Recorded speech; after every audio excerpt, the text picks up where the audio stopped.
There was a street that had been there for decades without anyone thinking much about it. The buildings were modest, built close together with narrow sidewalks and small front yards that no one used for much. The paint on most of the houses was faded but intact. The wiring was old but still worked. The plumbing occasionally needed attention, but it held. This was not a place people moved to because they wanted to live there. It was a place people moved to because it was available, affordable, and close enough to work or family or both. No one called it charming. No one called it anything at all. It simply existed as one of many streets where people lived because living somewhere was necessary. The street had no particular identity. There were no distinctive shops, no historical markers, no trees planted in deliberate rows. It looked like the kind of place that appears in the background of photographs taken somewhere else.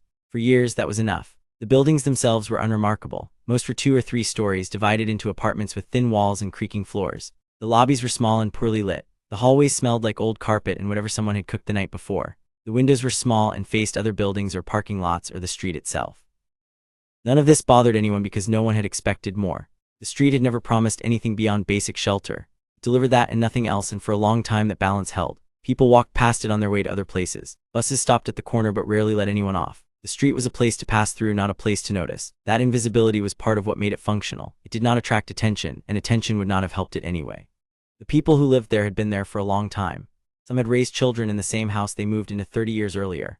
Others had arrived more recently but stayed because rent was manageable and landlords rarely raised it by much. There was a rhythm to the street that came from repetition. The same cars parked in the same spots. The same lights turned on at the same times each evening. People knew each other's schedules without needing to speak. They nodded when they crossed paths on the sidewalk.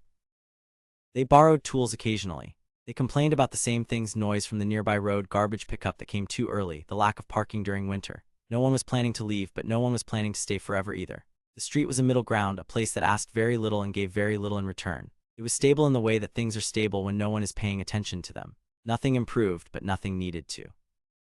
The rent stayed low enough that people could save a little, or at least not fall behind.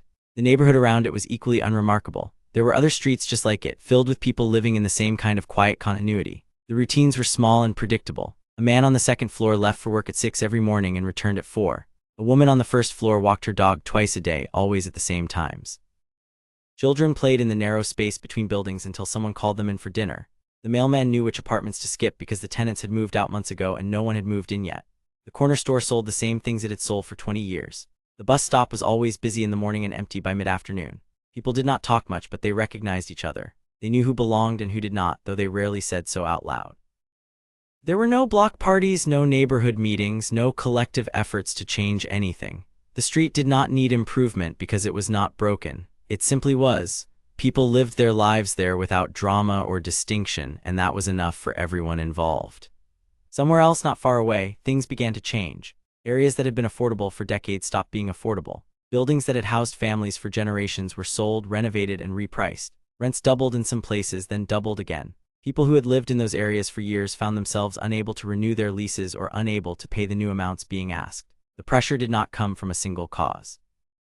It came from many directions at once: new development, new interest, new money moving into places it had not been before. The change was not sudden, but it was persistent.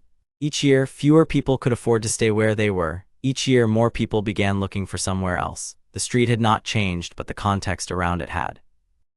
What had once been one option among many became one of the few options left for people who needed to stay in the area, but could no longer pay what other neighborhoods were asking.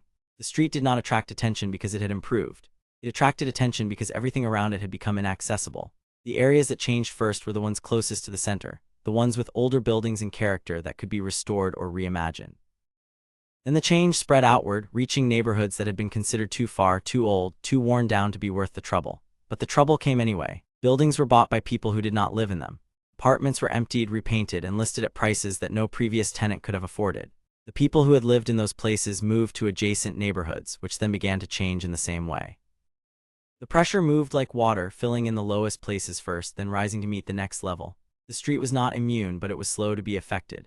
It was far enough out that it had been overlooked. It was plain enough that no one thought to improve it. It remained cheap because no one had thought to make it expensive. But that was beginning to change. The distance that had once protected it was shrinking. The neighborhoods between it and the center were filling up, and the people who could not afford those places were looking further out. The street was no longer invisible. It was simply next. People began arriving who had not planned to be there. They came because they had been priced out of the places they had lived before. They came because they needed to stay within a certain distance of work or school or family, and this was the only place left where that was possible. They did not choose the street because they liked it. They chose it because the alternatives had disappeared. Some came from neighborhoods just a few miles away that had transformed in the span of 2 or 3 years. Others came from further out, pushed along by the same forces that had reshaped the areas closer in. None of them described the move as a decision. They described it as the only thing they could do. The landlords on the street began receiving more inquiries than they had in years. Apartments that had sat empty for weeks were now filled within days. People stopped negotiating on price. They stopped asking for repairs before moving in. They took what was available because waiting meant losing it to someone else. The street absorbed them without ceremony. There were no welcome signs, no introductions, no sense of arrival. People moved in unpacked and began the same routines they had performed elsewhere. They did not explore the neighborhood. They did not meet the neighbors. They simply settled into the space they had managed to secure and tried to make it work. The new arrivals were different from the people who had been there before, not in any fundamental way, but in their relationship to the place. The longtime residents had chosen to stay. The new ones had been forced to arrive. That distinction mattered, though it was rarely spoken. The longtime residents had roots, however shallow. The new ones had none. They had left their roots behind in places they could no longer afford. The street became a collection of people who shared space but not history. The mailboxes filled with names that changed every few months. The parking lot filled with cars that no one recognized. The hallways filled with strangers who passed each other without speaking. The rhythm that had once defined the street began to fracture. The predictable comings and goings were replaced by irregular schedules and unfamiliar faces. The sense of continuity dissolved. The street was still full, but it no longer felt inhabited in the same way. The prices began to rise without any visible reason. The buildings had not been renovated. The streets had not been repaved. No new businesses opened nearby. No parks were built. Nothing about the street itself had improved, but the rent increased steadily year after year. Landlords did not need to justify the increases. Demand was enough. People who had been paying $800 a month were told the new rent would be $1,100, then $1,300, then $1,500. Some longtime residents left when the rent passed what they could afford. Others stayed and cut back on other things. The new residents accepted the prices because they had no comparison point that worked in their favor. They had been paying more before, or they had been unable to find anything at all. The street became expensive not because it offered more, but because it was the last place left that offered anything. The numbers changed on lease agreements and listings, but the street looked the same.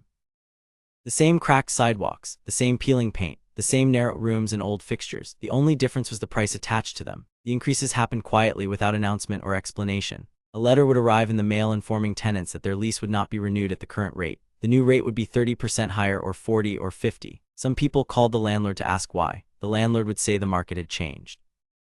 The landlord would say the rent had been too low for too long. The landlord would say nothing had to be justified. The tenants could accept the new rate or leave. Most accepted it. Leaving meant finding another place, and there were no other places. The ones that existed were just as expensive or more so. The street had become expensive by default, not by design. It had not improved, but it had become necessary, and necessity had value even when nothing else did. The long-time residents who stayed watched the numbers climb and felt the ground shift beneath them. They had thought the street was stable because it had been stable for so long. They had thought stability was permanent, but stability was only the absence of pressure, and the pressure had arrived. The feeling of the street changed in ways that were difficult to name. People stayed for shorter periods. Leases that had once been renewed for years were now abandoned after one. Neighbors stopped learning each other's names because by the time they did, someone had already moved out. The rhythms that had once defined the street, the predictable comings and goings, the small exchanges, the shared complaints began to break apart. No one stayed long enough to form them again. The street became a place people passed through rather than a place they lived. Conversations on the sidewalk became less common. Borrowed tools were not returned because no one knew who to return them to. The sense of impermanence settled over everything. People stopped maintaining things they knew they would leave soon. They stopped caring about the noise or the garbage schedule or the parking. They stopped thinking of the street as theirs. It was not theirs. It was temporary. The street itself seemed to absorb this.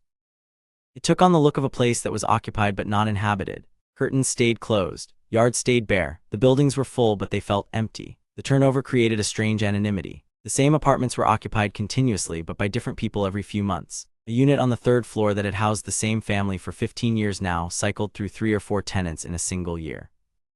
Each one arrived with the same exhausted resignation, unpacked the same minimal belongings, and left without ceremony when the lease ended, or when they found something better, or when they simply could not afford to stay. The building manager stopped learning names. The tenants stopped asking questions. The transactions became mechanical. Money was exchanged for keys. Keys were returned when the money stopped. Nothing else was expected or offered. The street lost the small interactions that had once made it feel lived in. People no longer nodded when they passed each other. They no longer borrowed anything. They no longer complained together about shared annoyances. Each person existed in isolation, sealed off by the knowledge that connection required time, and no one had time here. The street was a waiting room. People sat in it until they could leave, and then they left, and someone else took their place. The cycle repeated without variation or end. The street became something it had not been before, though it looked almost the same. It was no longer affordable, but it was not desirable either. It was simply occupied.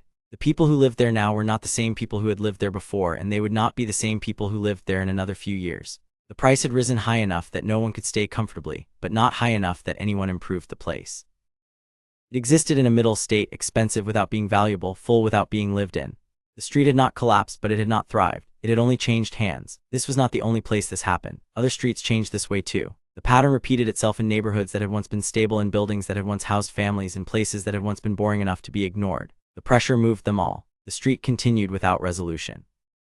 The rent stayed high, but the buildings stayed old. The apartments filled and emptied and filled again. The turnover remained constant. The sense of impermanence became permanent. People arrived because they had nowhere else to go, and they left as soon as they found somewhere else or as soon as they could no longer afford to stay. The street had become a holding space, a temporary solution that repeated itself endlessly without ever resolving into anything else. The long-time residents who remained were few. Most had left years ago, displaced by rents that bore no relationship to the place itself. The ones who stayed did so out of stubbornness or necessity or both. They watched the street change around them and recognized nothing. The new residents came and went too quickly to notice the street at all. They saw only the apartment they rented, the price they paid, and the distance to wherever they needed to be. The street itself was invisible to them. It had returned to being a background, but in a different way than before. It was not ignored because it was unremarkable. It was ignored because it was unbearable to look at closely. The street continued. People moved in, people moved out, the rent stayed high, the buildings stayed the same, nothing resolved.